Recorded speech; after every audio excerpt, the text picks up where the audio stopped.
Okay, well, thank you. It's a real pleasure to join and speak with you today, and hopefully it'll lead to some good conversations. I really feel fortunate to be in the lineup. A little bit about myself. I am Naomi Stacy. I'm the tribe's lead attorney for the Office of Legal Counsel. We do the tribe's legal representation in both litigation, but also in giving advice, drafting, and a whole smattering of other issues. But mostly today I've been invited to speak about cases that apply to climate change and what that might mean for tribal sovereignty. And so we'll have a short overview of those cases today, and we'll just walk through. I only have 6 slides, but they're kind of packed. So here we go. Let's see. So today we're going to talk about 3 main areas. First, we'll talk about tribes and federal Indian law. We'll talk about cases, as I alluded to, and then we'll wrap up with some specific discussion points about tribal sovereignty and considerations when the organization is thinking about how to protect its interest, how to combat climate change, and how to make sure that our resources are here not just for now, but for the future.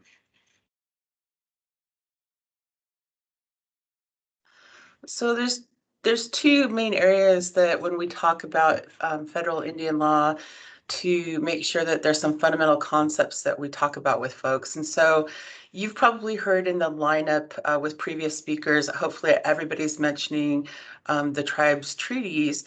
But when it comes to relating to courts, I'm going to talk about first about that relationship, and then also how federal Indian law is interpreted and what those relationships start to look like. So some of the key concepts on treaties and courts is that the United States relationship, as I hint here in item number 2, is that it's primarily a federal relationship. The treaty making period with the United States and tribes was one of the earliest formal stages of the United States. And it started off with a long federal relationship that exists to this day. That relationship started off with generally making treaties, but then it was followed by a whole nother series of federal policies towards tribes.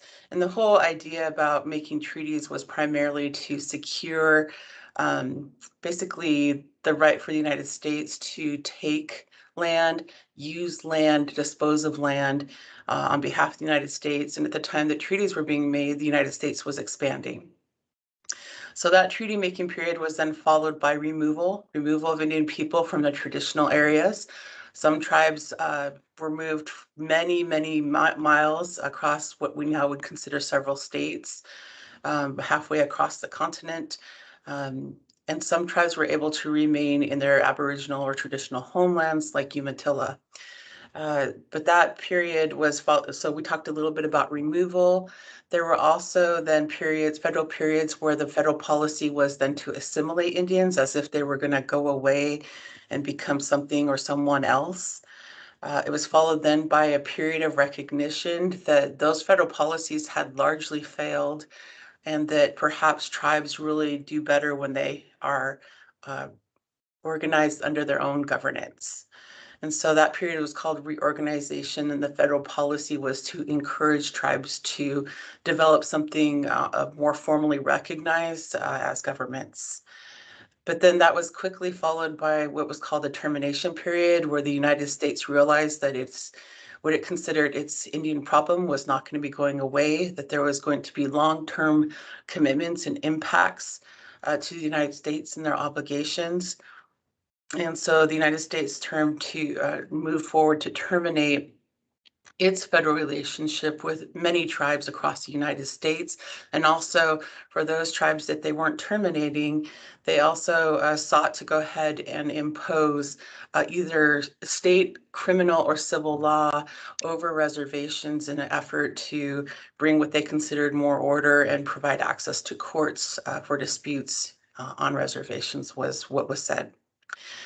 And then in the 1970s, shortly after maybe the civil rights era movement, that we moved again on the federal government side, recognizing that tribal governance and tribal self-governance was really the answer and the way to go, that tribes, their recognition of not just their treaty rights, but their right to govern themselves, make their own laws, were most important and foremost. And there was a large amount of legislation that was implemented at that time and has been since then. Most of these periods that I talk about are hearkened with different junctures of a lot of legislation, and we'll talk just briefly about that concept. But all of that relationship was really about federal policy towards Indians. And we'll talk a little bit about what those impacts are to the Treaty of Umatilla, Cayuse, and Umatilla tribes and bands and Indians, or excuse me, of Indians in Washington and Oregon territories. Oops, wrong date there. But what I would note is that it's important to also remind, because I've found in our work to remind folks that our tribes were spread out across what is now considered Oregon and Washington. I know they were often considered an Oregon tribe, but it's important to remind folks that the United States entered into this relationship recognizing the span and breadth in which our tribes occupied. How does that relate to then the practice of federal Indian law? I'm not going to go into super details here, but you will recognize some of these themes. Even if you've not heard the terms, you will recognize probably some of these relationships that you've seen the courts and decisions have to the interest of not just the Umatilla tribes, but many other tribes as well. So the relationship about what happens with treaty making period and all those periods I talked about that the federal government's federal Indian policy are often interpreted through the Supreme Courts. The important part to understand about the Supreme Courts is that their precedences usually are applied to across Indian country. So although it may be one tribe appearing before the Supreme Court, typically those decisions often will be applied to basically all the other cases that come behind it that might be reasonably related to those issues. And the idea being that the court is not there to litigate every instance of a dispute involving any party, including tribes, but that they will set the precedent and that will apply to similar types of cases that come behind that. We also know that we've experienced for Indian country is that we've had a long relationship where there might be federal legislation out there, but the Supreme Courts have taken either active steps to impose more than what legislation has said and really come out with decisions that are considered judicial activism where they've gone above and beyond what legislation says. And then finally, we try not to get too lost in the details. If you're not a practitioner, that's okay. Don't feel bad about that. It's incredibly complex. It requires just consistent analysis of the tribe's history. And a lot of times these cases will end up harkening back and walking through the whole period that I talked about of federal policies, the federal relationships, how the treaty was negotiated, and all that's hundreds of years ago. It's very important and very relevant today for almost every tribe that goes back before the courts. Some of the important other elements to think about is that when, whoops, we got too far ahead here. When the courts have had to make their interpretations about the rights of tribes and also how does that fit within the federal visions of themselves under the United States Constitution and the separation of powers. Some of those determinations were made very early in the development of the United States. And so the Supreme Court, as it was marshaling, or as it was not just marshaling up its own position, had an early Supreme Court justice in the 1830s that while the United States was figuring out its powers between the president and Congress and the court, the judiciary, the Chief Justice Marshall, there was authored some very important decisions about some just primary considerations for matters that come before the Supreme Court. And so at that time, they were busy reinforcing that federal primacy over a number of issues under the Constitution. And what we found under the Marshall Trilogy is a series of cases So Chief Justice Marshall, in those cases, the outcomes of these disputes about states trying to outlaw tribal laws or trying to reach in and regulate matters within reservations, or disputing who could buy land from tribes or have ownership interest over lands that tribes had either ceded or sold. That's the Marshall Trilogy, and here's the outcomes. First, it was establishment under law under the Supreme Court that these are federal and tribal relationships, not tribal and state, not tribal and private relationships, but federal and tribal relationships. The court also recognized that tribes have what they call the aboriginal right of occupancy. So tribes have a right to occupy their land until they are either conquered or agree somehow, theoretically voluntarily, to vacate their land. And then that tribes, although they are sovereign, they are not the same sovereigns as being a foreign nation, which is one of the claims was, well, the Cherokee Nation in one of the cases said that, well, we are not under those state laws, but we're not a foreign nation. And what the court decided was that tribes are dependent nations. They still retain attributes of sovereignty to the degree that it is not in conflict with the roles and powers under the United States Constitution. And under the Constitution, it does have an article that names a relationship in a couple different places with tribes. But that also established that there was a federal, again, reinforced that federal tribal relationship, and that the federal government was also responsible for protecting the sovereignty of the tribe in a way that they considered it a ward to a pupil. So not really very complimentary terms, pretty derogatory, but that did establish what we could call the modern day trust relationship between tribes and the federal government. And then finally, some other influences on cases before the courts is that if there's to be an interpretation of a tribal treaty and of statutes that might affect tribes and their treaty rights, is that you should and have to, under the court, is interpret treaties as Indians would have understood them. Those treaties should be liberally construed in favor of the Indians. And if there are ambiguities, they should be resolved in favor of the Indians. So you would think that these are some very powerful tools, and sometimes they are, and then sometimes, depending on the composition of our Supreme Court, we've had various outcomes over the years and in cases involving tribes and their rights. So let's get to that. Let's see how we fared. So we're going to talk about these cases today. So there's 5 of them. Some of them are tribal and tribal treaty specific. I put a few that involve the Umatilla tribes as a party. And then finally, this last one here, this Juliana versus the United States, is the claim of youth about climate change and the role of the federal government allowing climate change in a way that will harm and does harm those youth rights to really a climate that is not going to harm them. So we're going to start first with U.S. versus Washington. It's a very old case. It has hundreds and hundreds of sub-proceedings to it, but the general gist of U.S. v. Washington is that first, there was a recognition that tribes and tribal treaty rights, particularly in the Northwest, that tribes have retained for themselves the right to take fish in usual and accustomed fishing locations and areas. And that was hard fought by the state of Washington. There's a parallel case, U.S. v. Oregon, and those were the early parts of the litigation. The next steps were then to consider which areas did tribes hold that right. And so in Washington, they've spent many, many a year under many proceedings, they call them sub-proceedings, where a tribe would then file for recognition of their area where they could fish. And so that part has been just a big bulk of what U.S. v. Washington has undertaken.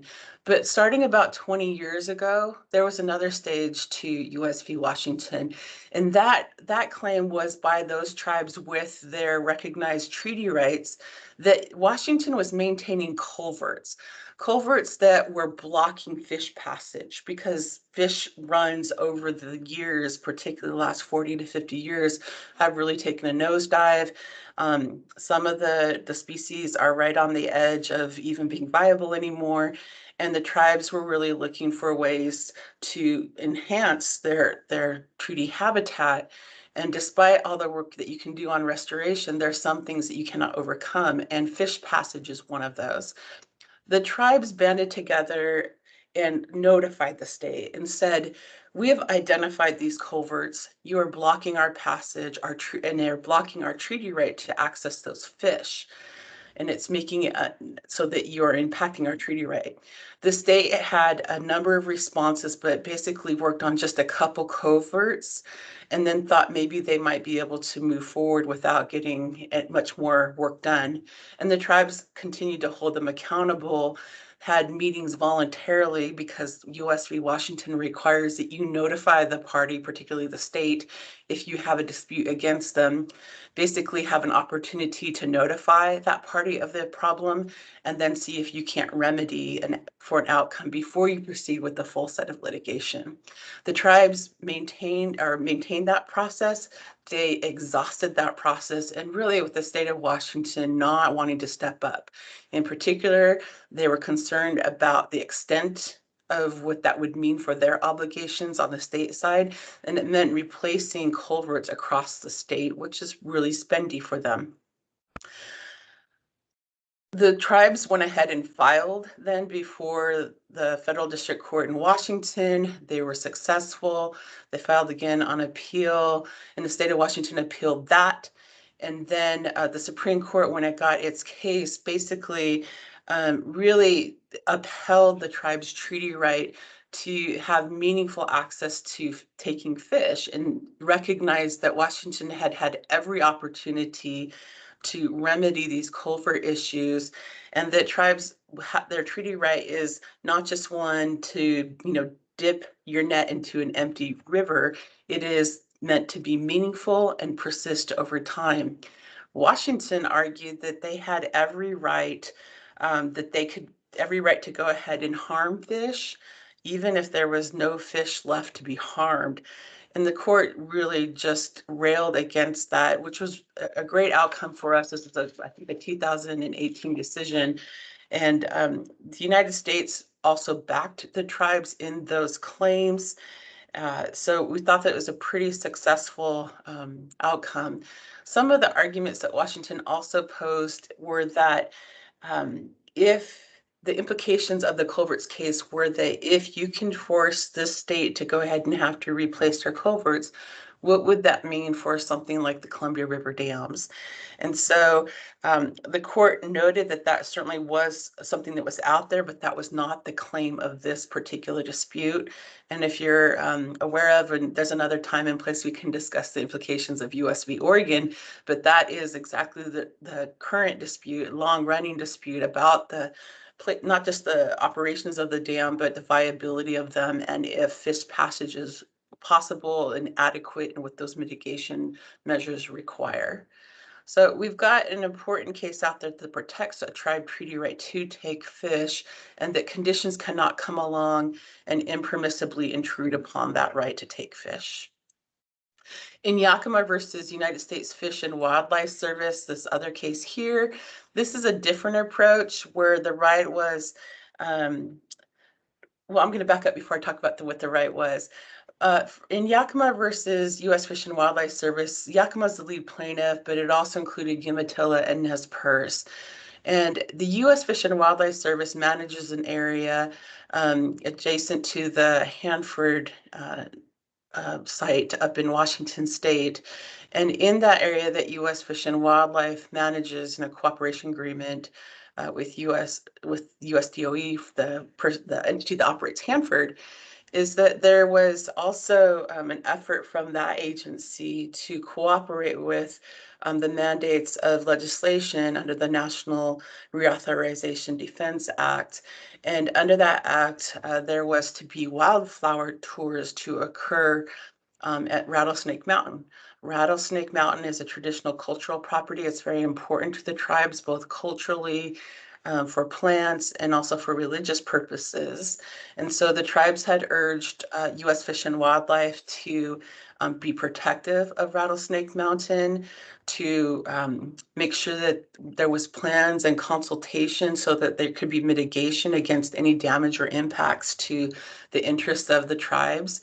And U.S. Fish and Wildlife basically gave short shrift and held a number of what we would consider inadequate consultation processes. And the important concern here is that consultation is meant and required to be meaningful and adequate to make an informed decision.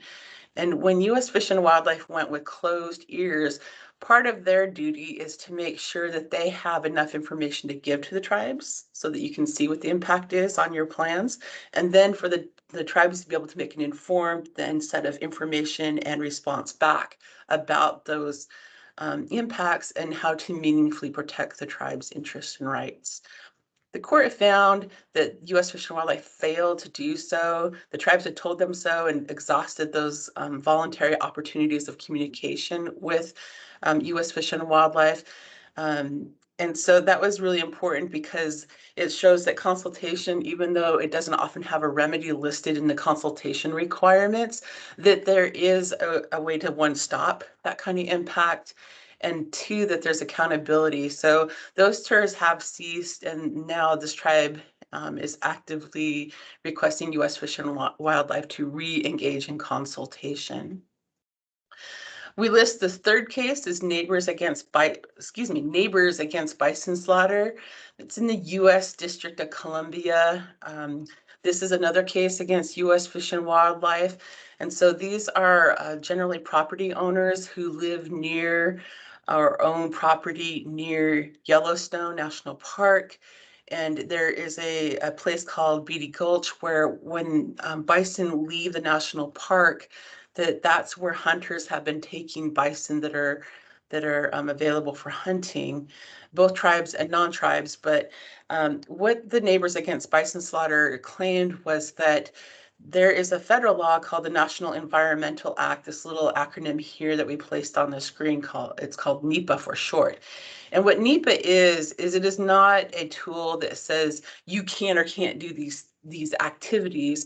It requires the federal government, before it takes an act, to decide if there's an environmental impact, and if so, what is the scope of those, and then to offer well-informed options that are more than one option, one, and two, that can tell you what the impacts of each option will be so that there can be well-informed decision making.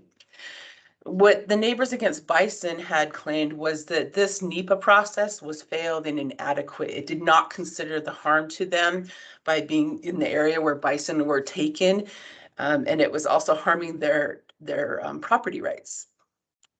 They filed first in the U.S. District Court of Columbia, but the Court of Columbia declined to give their requested remedy, which was an injunction or like a restraining order against the U.S. Fish and Wildlife and their plans to authorize hunting. Then the matter was referred to then the District Court of Montana, the Federal District Court.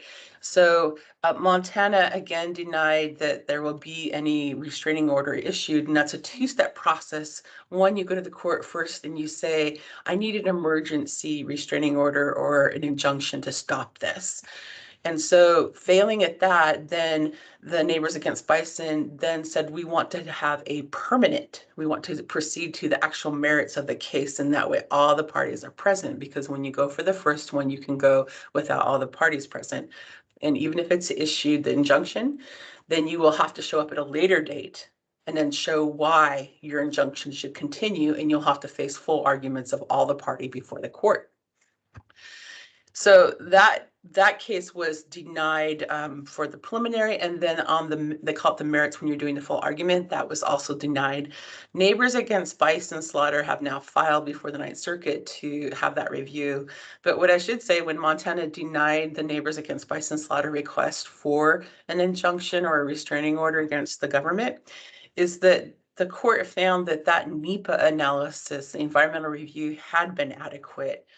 And so that was helpful. And the tribes were a party, or excuse me, an amicus to the matter to make sure that their interests were protected, because tribes have been long working on their bison hunting plans and making sure that our coordination with U.S. Fish and Wildlife was sufficient, and that they would continue to recognize our treaty right to take bison. And then this last case here, which is not the last, but it's the one that last that Umatilla was a party to on this screen, is the Tesoro Savage permit case. So when you look at cases, we're not always in a federal district court. Sometimes we're in a state court, and then sometimes we're before administrative agencies, either of the federal or state nature, typically.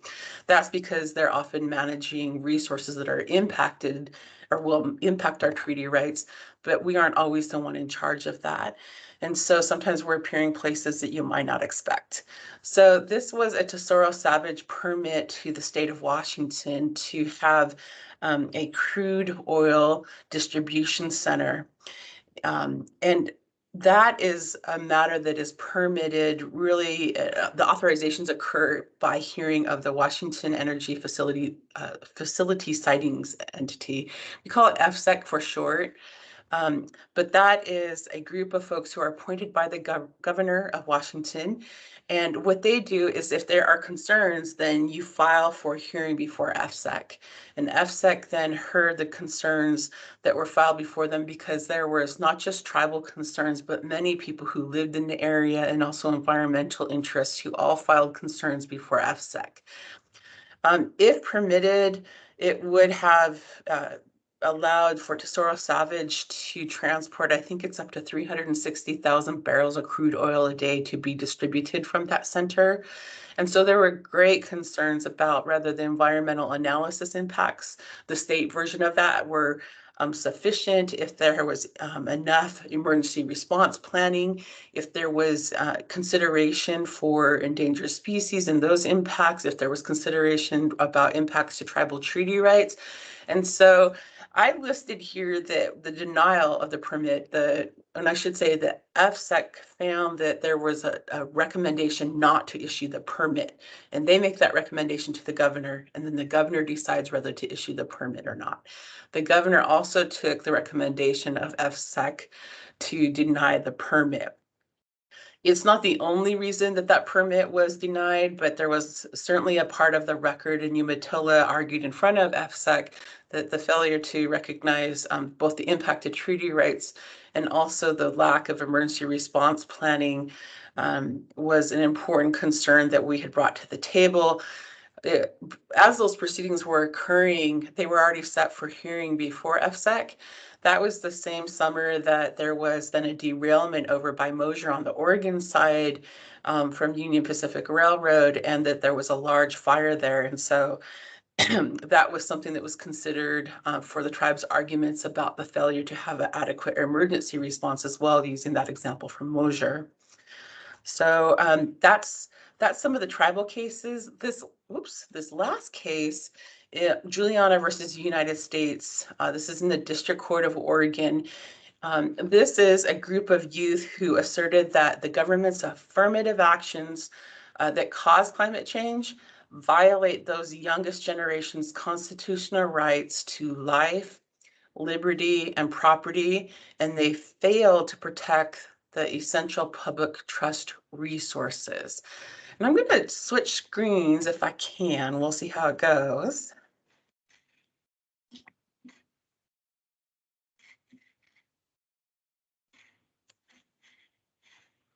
It looks like it's going to go. We got your desktop.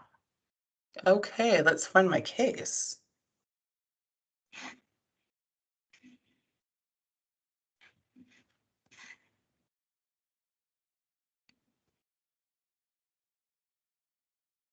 It looks like your browser is open, but it's on your other screen, maybe? Okay, hold on here. So it was up, but it had to go away when I relogged back in, I believe. Ah, technology. Apologies, folks. We really did practice for you. There's always something the day of that makes it interesting. Yeah, but let's go ahead. I think actually it's fine to go ahead and share the search process if you're interested in the case. And so we have, if you look at, this is what we're going to choose because they've got something really interesting worth further mention here. So here's this website. It's Our Children's Trust, basically the youth versus the government. And so it has good background on the more details because you can tell I'm glossing over a lot of details in this. But to get the gist of the arguments out here, I'm just going to bounce down to those issues that were in the case. So when you see a court case filed, there's always the parties at interest. And so there's usually somebody who's advocating for a certain position and somebody who's responding and sometimes defending an opposing position. And when the courts hear a matter, there are, of course, those direct interests and claims that have to be vetted and then a decision made. But when the court is faced with making a decision, they will also accept briefs from parties that can help illuminate the court on some of the impacts of their decision. What will that mean? How will this apply? And more importantly, help the court consider if their decisions really are what they intend them to be. They have to do that within the bounds of course, reading the law. They can't make new law, but usually these amicus briefs are meant to help show what that impact could be by the court's decision.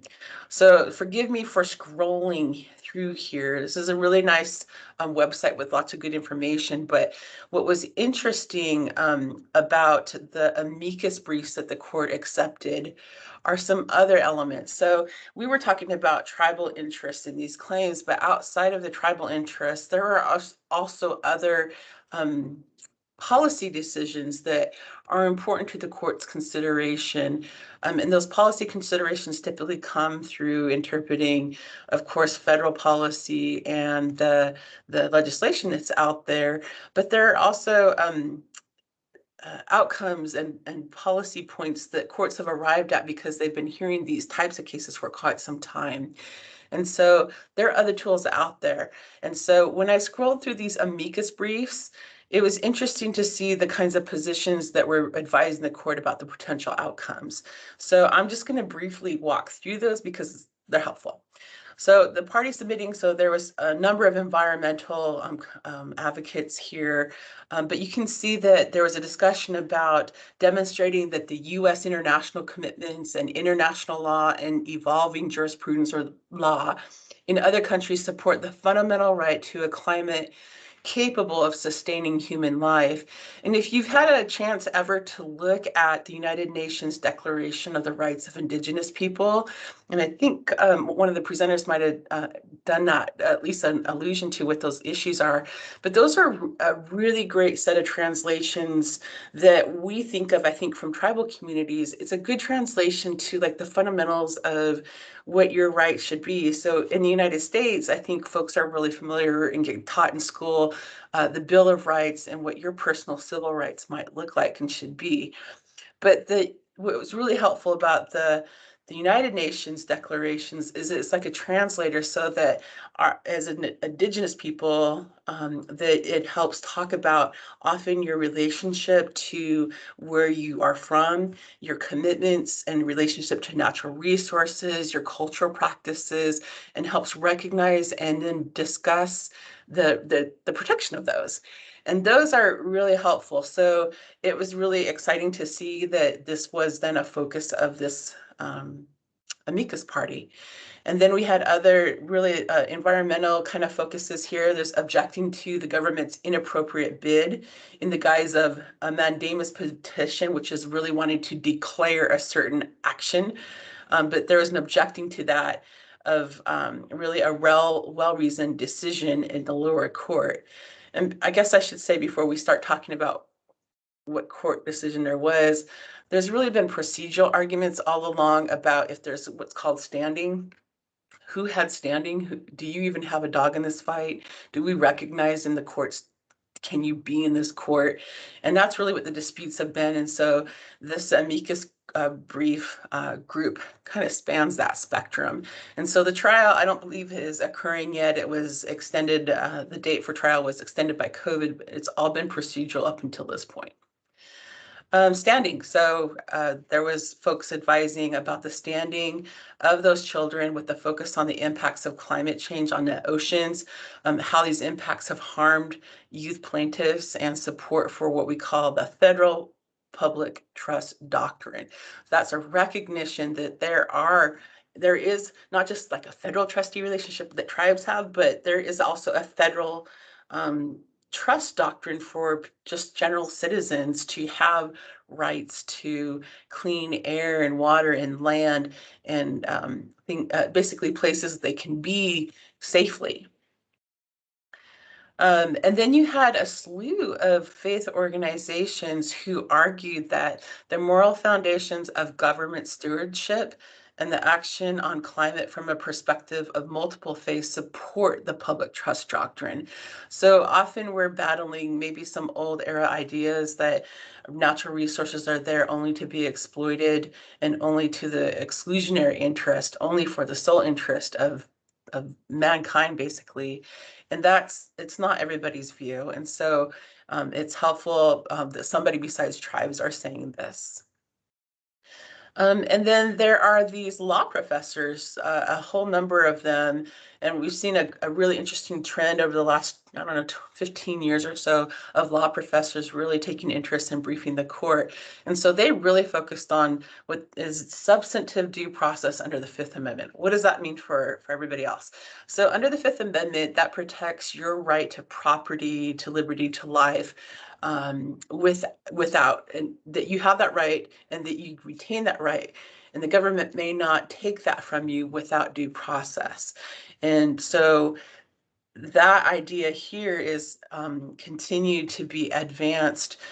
Something worth mentioning is that there's a parallel idea under Indian law that treaty rights are protected by the Fifth Amendment. They're considered property rights that are typically under the ownership or control of a tribe.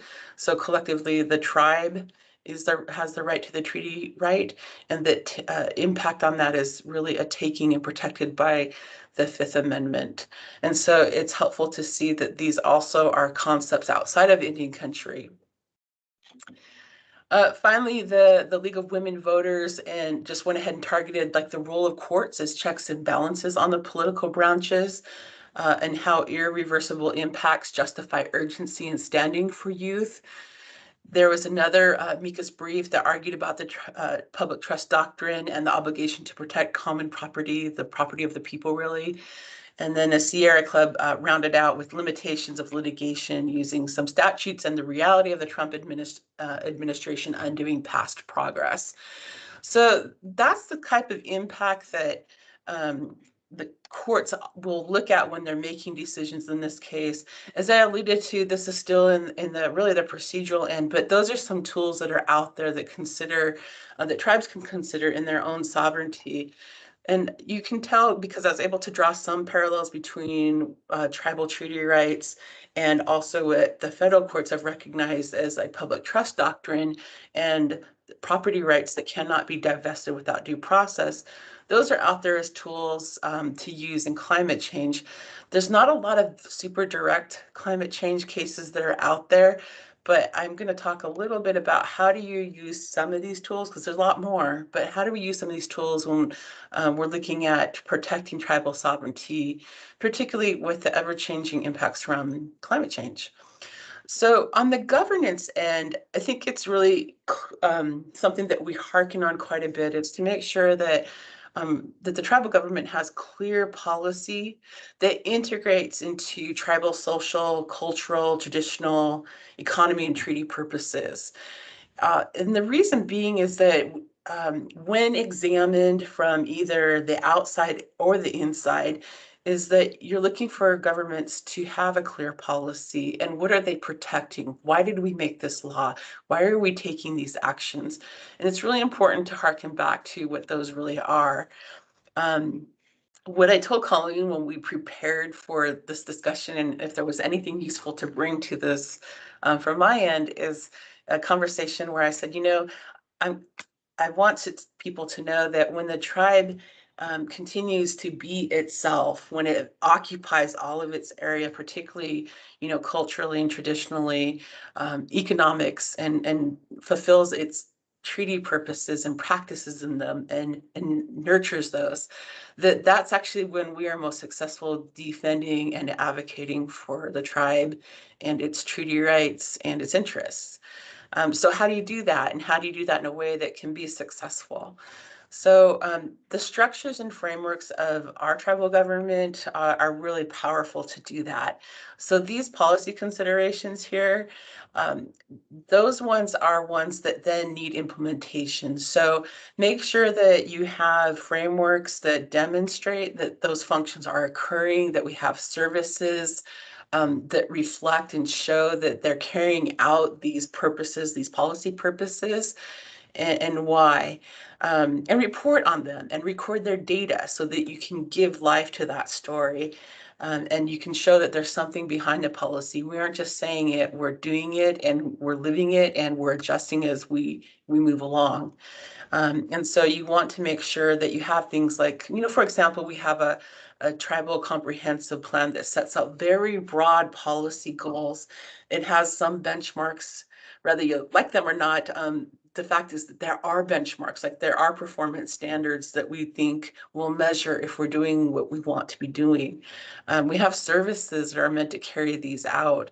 I think some, was it we mentioned, I think in the advertising materials that described what I talk about today, that things like fish consumption rate, that was at a really important juncture. It wasn't entirely just tribal. It engaged at the state and federal level.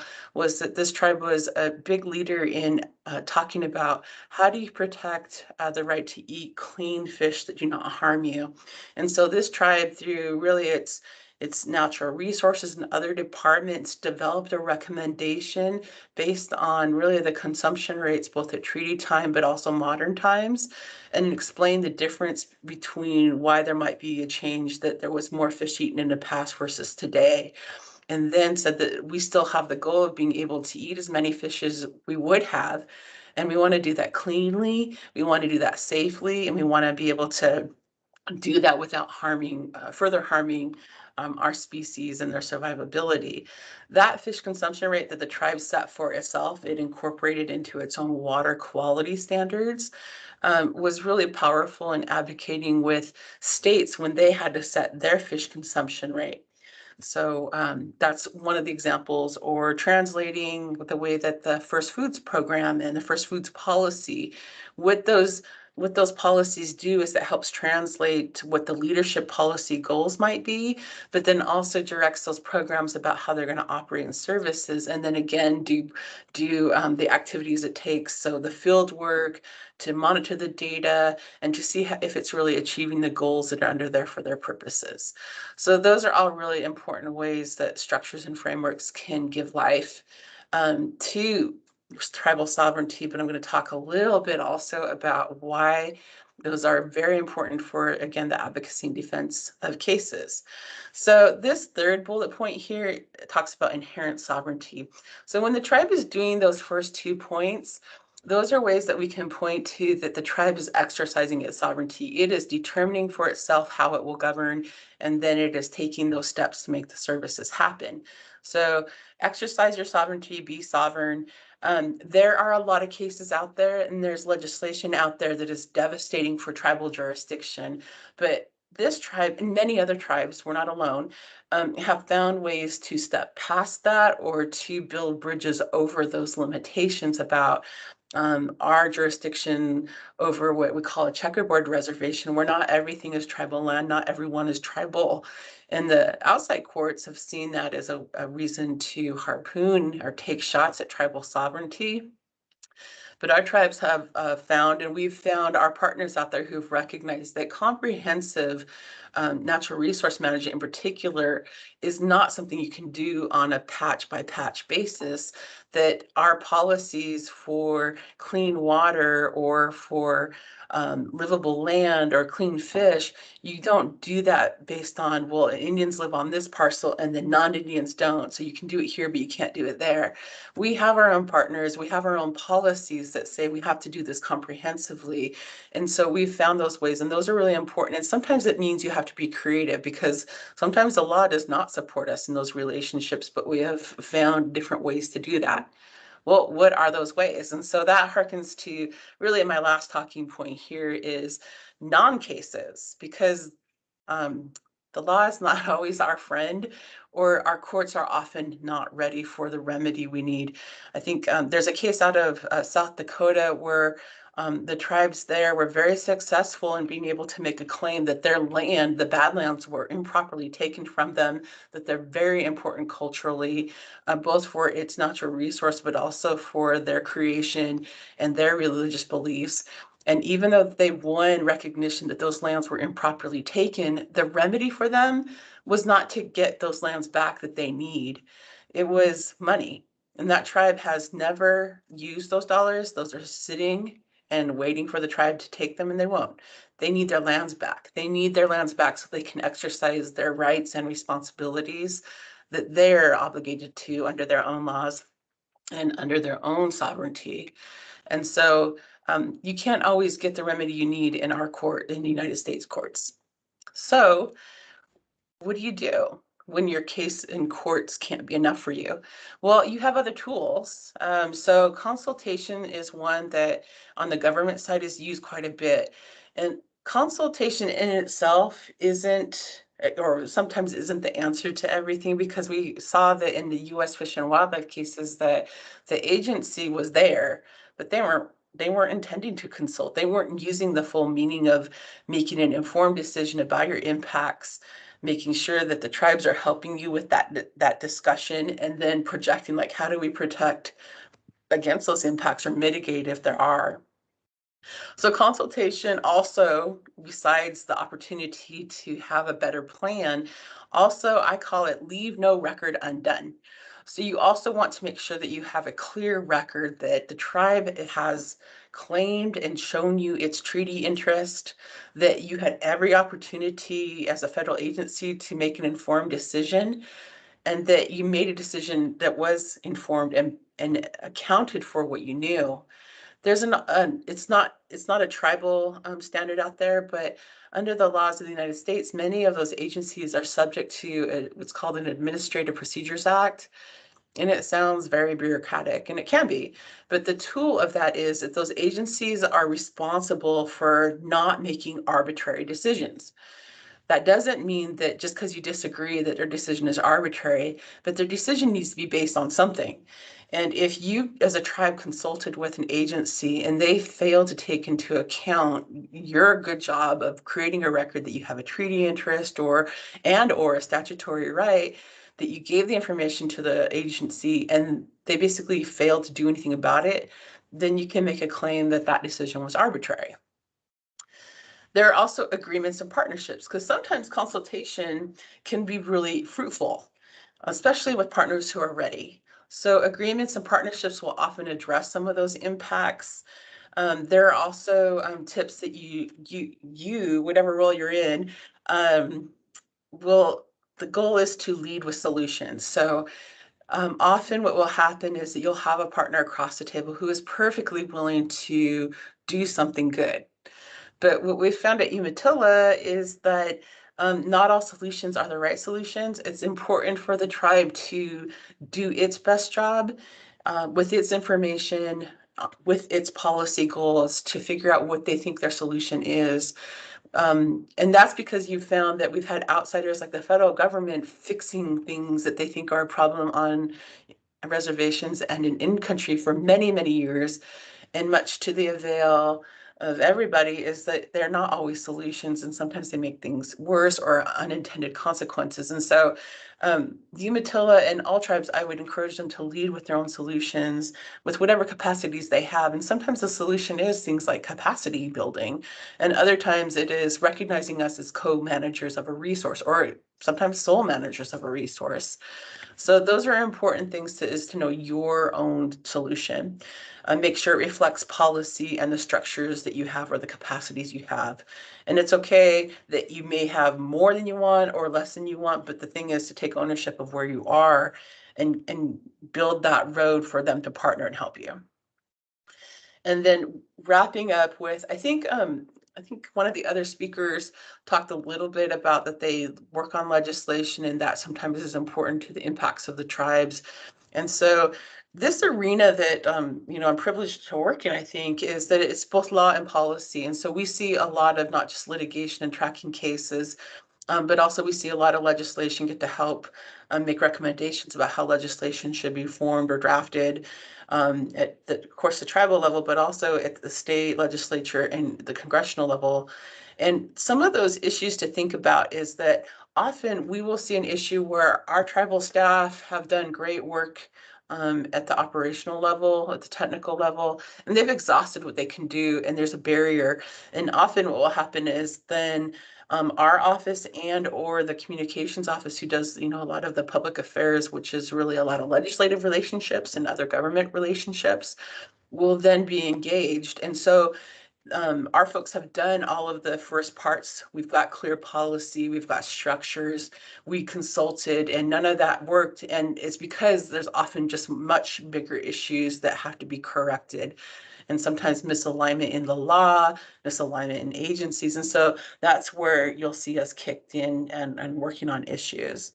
So when we think about how to help protect the tribe and its issues moving forward in climate change, those are some of the talking points that I'd like to end with. Thank you so much.